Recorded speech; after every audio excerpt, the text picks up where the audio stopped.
This is the UK's cheapest Harley Davidson, which of course means it's a Sportster. Specifically, it's a Sportster XL883C, whatever that means. Well, actually, the 883 refers to the size of the engine, but the XL and the C, I'm sure you Harley enthusiasts will know what that means. But what makes this little unloved Sportster the UK's cheapest is that I paid just £1,000 for it, and I cannot find another one even close to that price. Now, if you're wondering why I managed to get this Sportster so cheap and you haven't seen the last video I did on it, it's because the bike is pretty rough. Let's take a quick look.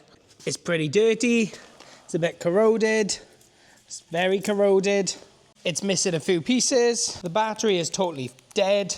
It needs an MOT and is technically currently a non-runner, even though we know it will fire up on a bit of easy start. But then again, you could start a coat hanger on easy start. Now, you might think buying the UK's cheapest Harley Davidson sounds like a great deal, but it does come with a unique set of problems that I was not quite prepared for. Mainly things like missing nuts and bolts.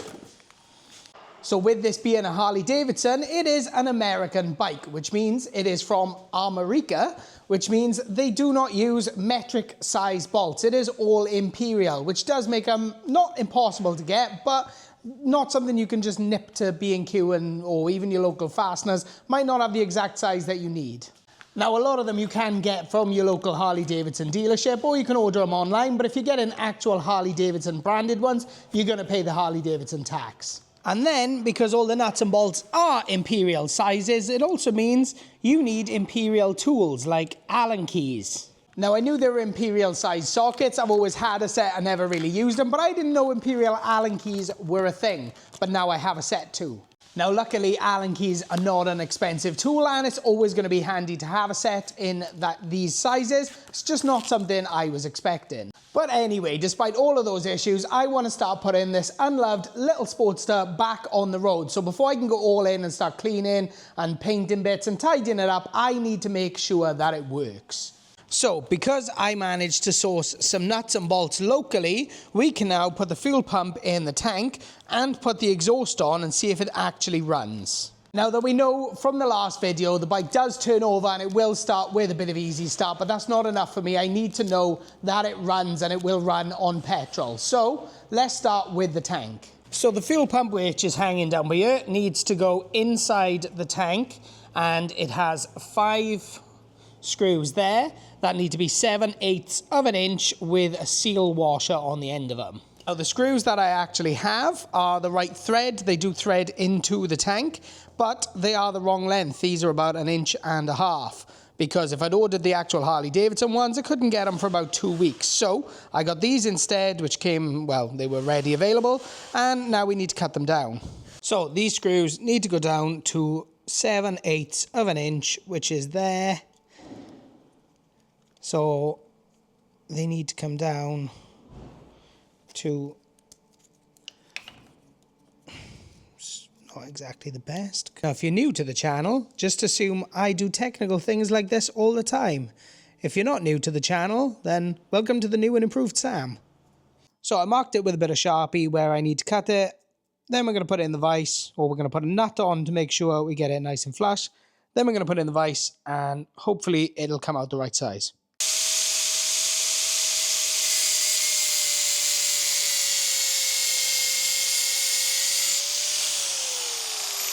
Then once it's cut down, you can file the edges just to make sure it's not quite as sharp, and it'll still go in and out of the correct thread, so we know that one's done okay.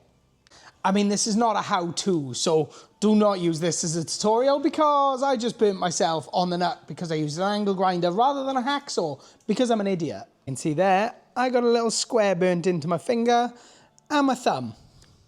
So now another 4 of those, hopefully without burning myself. And then eventually you end up with 5 bolts, which are slightly uneven, but let's see if they work.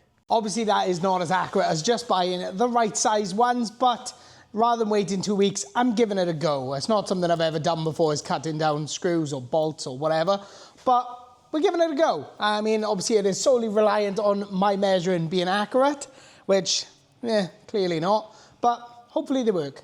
So a bit of a makeshift workbench over here. We're gonna put this on so it goes in this way. Bit of a wiggle to get it in. And it should fit on something like this.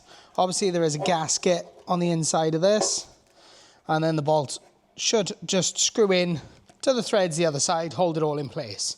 Obviously not forgetting the seal washers. It's going in.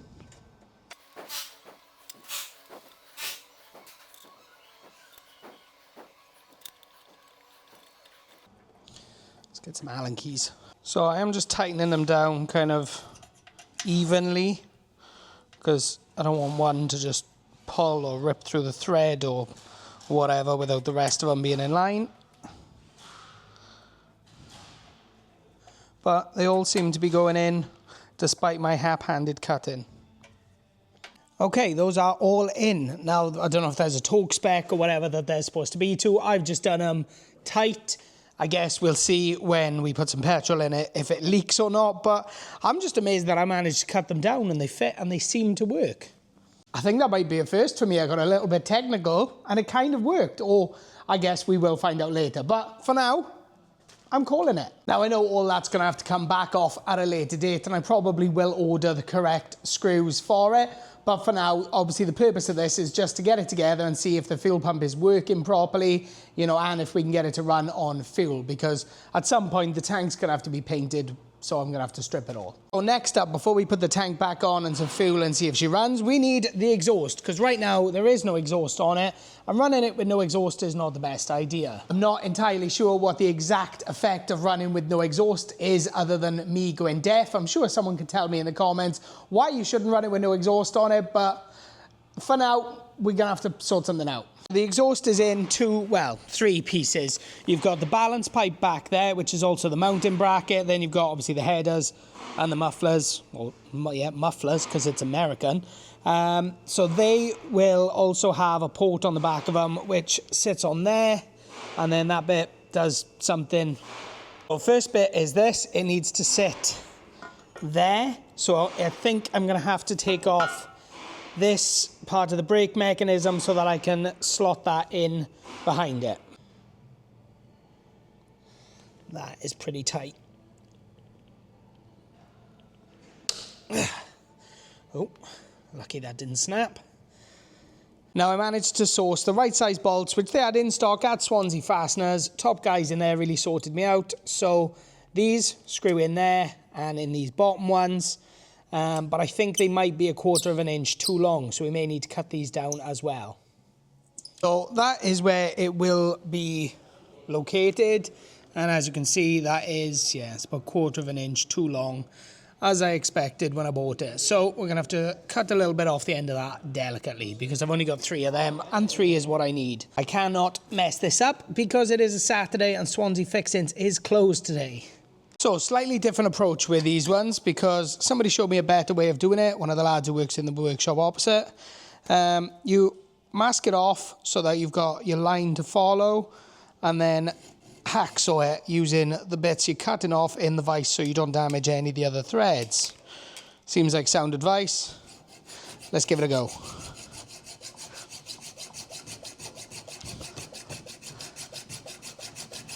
Okay, so with those cut down, we can now put this back in place. Now, I have missed something because I realized that they are supposed to have washers, and I don't have the washers, but it's fine because, like I said, all this will be coming back off. This is just to test if it'll run. So those do thread in, so they were nicely cut down. Again, another absolute masterpiece of craftsmanship by me.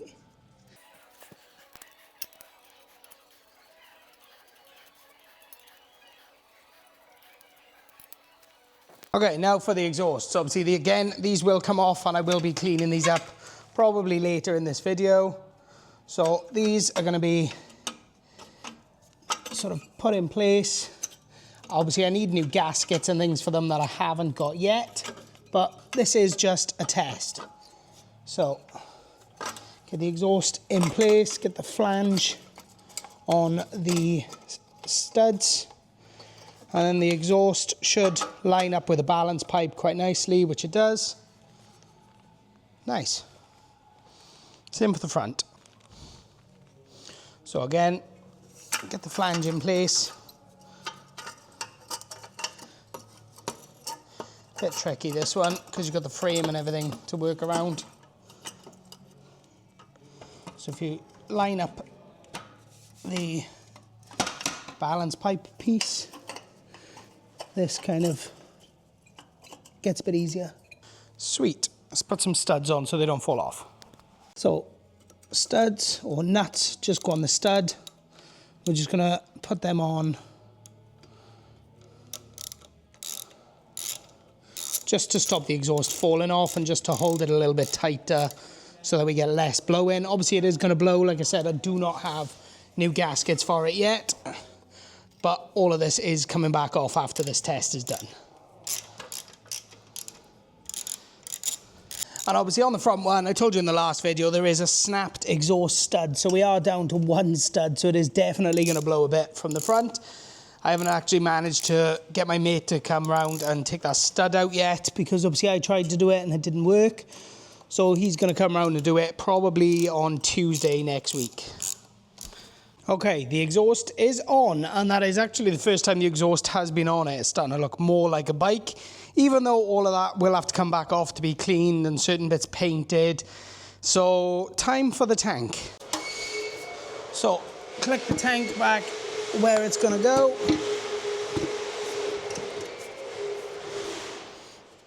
It's gonna sit by there somewhere. Turn the handlebars a bit, it helps to get it in.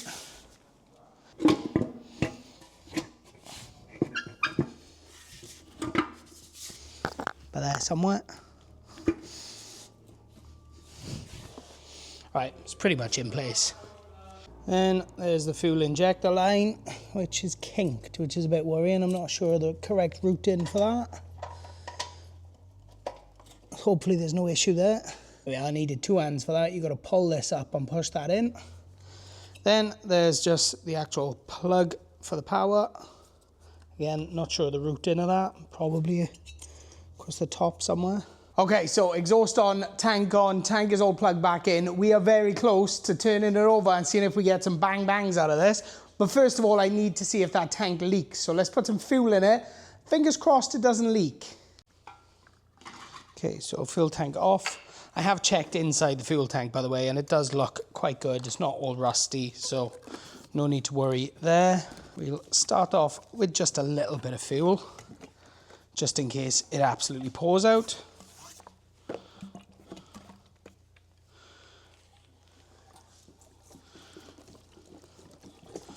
Oh, that's already leaking from here.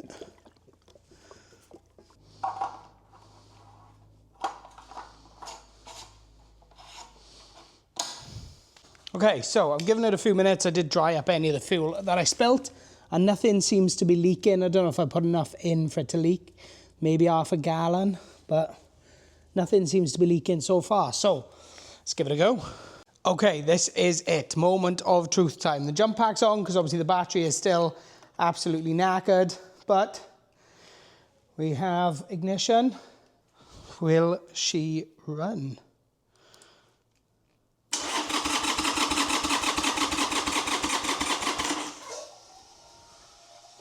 Not yet.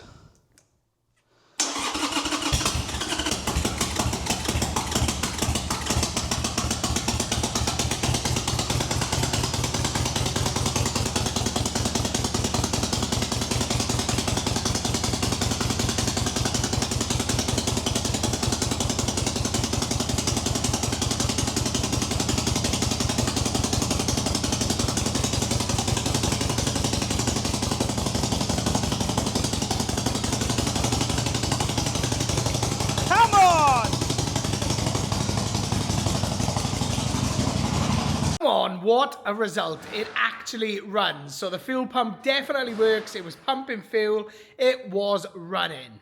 Now, obviously, the battery is absolutely stone dead. So when that jump pack moved, it did cut out. So I am going to need to replace the battery. I completely forgot to reorder one after I ordered the wrong one in the last video. So that did obviously kill it a bit. My jump pack isn't very big, so it'll only sort of fire up a certain amount of times. I was hoping to let it run and hear it idle and everything, but even with the exhaust on as much as I can, it is incredibly loud in here. So it's not ideal to leave it warming up and idling in here because it's just echoing. That was so loud. But that actually sounded great. So the UK's cheapest Harley does actually run.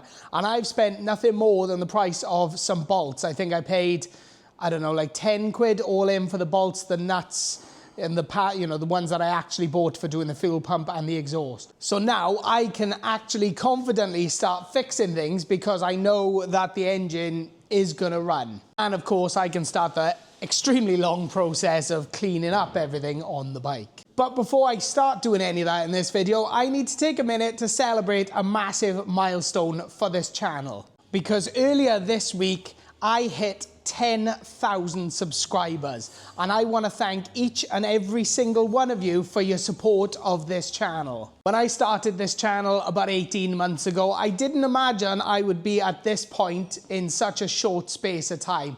And I cannot thank you all enough for coming back every week to watch everything that I am trying to do here, and for all your kind and helpful comments. Well, most of you have kind and helpful comments, but either way, you all come and tune in every week to see what I'm up to and whatever it is that I am trying to do. So thank you all so much for helping me grow this channel and get to where I am now. So if you're watching this video and you're not already subscribed, then make sure you hit the subscribe button and join my many subscribers already, because that all helps me grow the channel. And if you are already subscribed to the channel and you want to help support the channel even further, then you can by clicking on the Sam's Auto Assortium YouTube channel and then pressing the join button for the Sam's Auto Assortium YouTube membership. Now, being a member of the channel doesn't actually get you anything extra at the moment. I don't believe in charging people for extra content.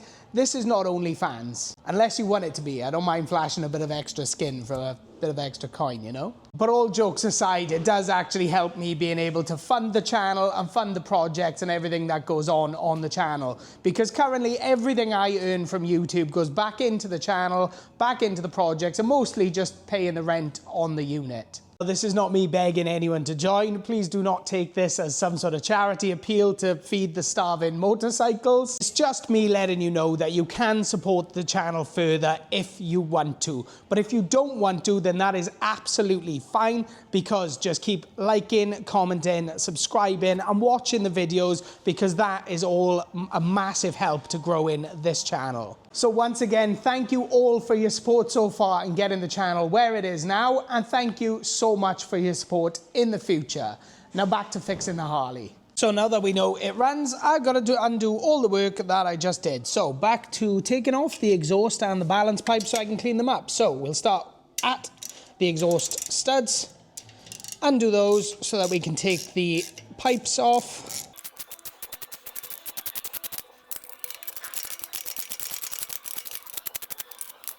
And of course, unclip the lambda sensor or oxygen sensor, or whatever they call them on these. One. Okay, that one wasn't even on. Just the sensor. Two. So then we got the three bolts for the balance pipe, because the balance pipe is going to have to be totally cleaned up, and then it's going to need some VHT black paint to make it look nice and smart again. And then obviously with that out the way, we've got access to the frame and all the other bits behind here that need cleaning up. And of course, in the coming week, I need to find a sprocket cover. So with the exhaust off and ready to be cleaned up, let's get on with fix number one, indicators. Because the bike currently has none, and the plugs have been cut off on both sides for some reason. These indicators do have the plugs on them, but I don't have any plugs to match these plugs to go on the bike. So what I'm gonna have to do is cut them off this side and cut the tabs off the wires that side and wire in a completely new push fit plug. So with a snip and a snip snip. Less satisfying. And another snip snip for the one the other side. And a little strip, strip. We got some bare wires to put a plug on. Then a little crimp. Not necessarily the right crimpers for the job. Again, not a tutorial. There's probably a better way to do this than what I'm doing it. Some of you are probably cringing at what I'm doing. Sam, you're doing it wrong.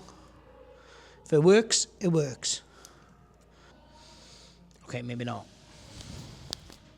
Okay, redone that because that was a bit crap. That is, that's a bit better. So, strip for the other side. And then you have a plug that connects together for the indicator. Ta-da! And then the same for the other side, but I won't bore you with that again. And just like that, the other side is done. If I can put it together with one hand. Ta-da! And they come apart nicely, so the connections are nice and strong. I can imagine that was quite frustrating watching me do the first set of crimps there. Because I was doing them wrong, I remembered with these, if you crimp them straight from the top, they clip on better. It also helps if you use the right crimp tool for the job. Like I said, if it works, and they're done now. I'm not actually gonna fit the whole indicator and the mountain chrome rail, whatever that is called, because this all needs to come off, because I'm gonna take this off and either paint it myself at some point or get it painted, but we're not gonna do that right now.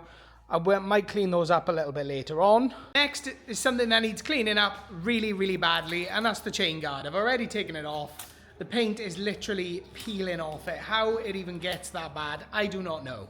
Well, not the greatest lighting, but there's only one thing for it. We're gonna put this in the vise. We're gonna get a rust removal wheel, and we're just gonna go at it until it's up bare metal again.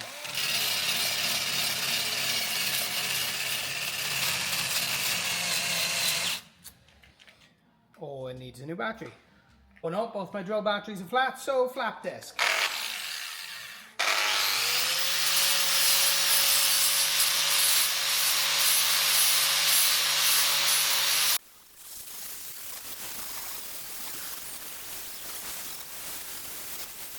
Okay, new disc, let's go.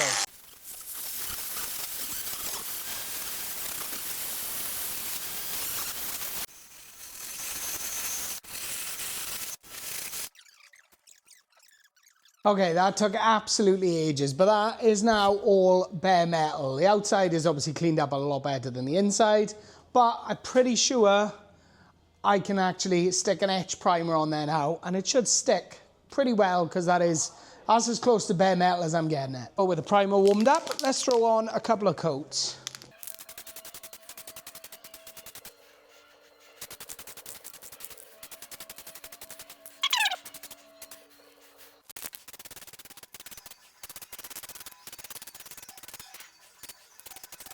Okay, well, the primer's drying on the chain guard. I'm going to start cleaning up the balance pipe so that we can start painting this.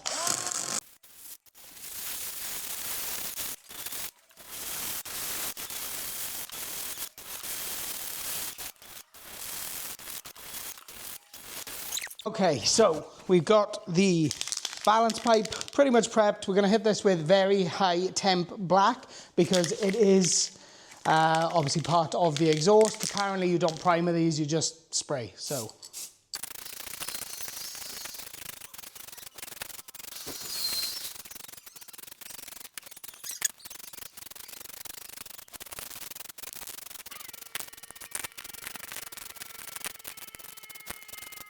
I mean, I know it's still wet, but that looks way better already. Now, my prep wasn't as good as I would have liked on that because I did run out of drill batteries again. I'm gonna need to get better drills, or at least better drill or more drill batteries. Now, I'm gonna have to leave that to dry, and then it's probably gonna need another coat, which won't be today because it is 7 p.m. on Saturday. I have been here all day cracking on, trying to make some progress on this Harley. But I think that is about all the progress I'm gonna be able to make on the Harley this week. Because it's been a busy week. I did only have the one workshop day, and I've been here all day cracking on as best as I can. Now, obviously, I've made some really, really good progress. We have heard the bike actually run for a little bit, and obviously, I've now got some parts prepping, in primer, and in paint. And obviously we've got the rear indicators actually connected on the bike. Well, wired up to connect to the bike, I guess. I was hoping to clean up some of the chromey bits as well, but I actually cannot find my wire wall anywhere for me to be able to clean the chrome at all. But progress is progress, so I'm pretty happy with what I've actually managed to do today. There's still absolutely loads left to do on the bike. You know, obviously giving it a good clean, putting a new battery on, tank, rear fender, need painting, possibly the side panel or whatever that piece is there, and I need to source another side panel. I need to get the sprocket cover, and then I need to take this and probably the sprocket cover off and paint them. And then I need to work out what on earth to do with this front wheel because it is crusty. As well as take off and paint the rear swing arm and sort out all the rust and the crust and everything on the frame. And clean up the exhaust and figure out how to put the seat back on eventually. But that will all have to be another day because, like I said, lots to do, not a lot of time. So whether we see the Harley again next week or whether I crack on with something else in here to try and get something a little bit closer to finished, I am not entirely sure. But either way, that's all I have for you this week. So if you're looking forward to more videos on the Harley and you're not already subscribed to the channel, then make sure you do that. Or make sure you subscribe to the channel for everything else that I've currently got going on. And if you've enjoyed this video, then make sure you hit that thumbs up button. And if you want to make sure you get a say on what color I paint the tank, the rear fender, and any other bits that need painting on the UK's cheapest Harley Davidson, then make sure you let me know what color you think I should paint them in the comments. But that is it for now. So I hope you've enjoyed this video. Thank you so much for watching, and I'll see you in the next one.